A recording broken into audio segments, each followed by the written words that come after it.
Ainhoa Aznárez salva finalmente su condición de presidenta del Parlamento y no será expulsada del grupo parlamentario junto a otros dos compañeros de Podemos. Gana el pulso a los críticos.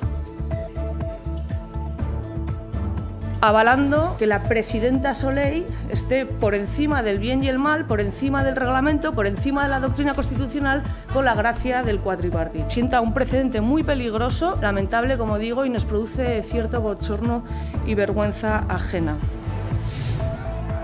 La manifestación de ayer en Madrid en defensa de la unidad de España contó con la presencia de UPN, se exigió a Sánchez elecciones, pero el Gobierno espera la votación de los presupuestos para pronunciarse. ¡No se mercadea! Entra en funcionamiento en Pamplona el nuevo horario de la zona roja, que afecta también a la avenida de Pío XII tras los cambios para limitar el tráfico. Los comerciantes insisten en que ha afectado a las ventas.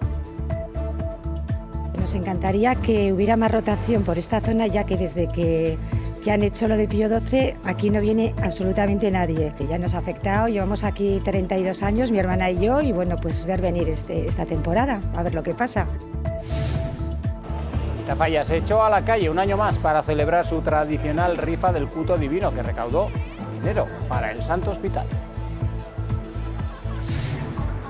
Osasuna está en ascenso directo después de su victoria del viernes en Gijón, partido en el que David García se fracturó la nariz. La plantilla comenzará a preparar este martes el duelo del domingo en Soria.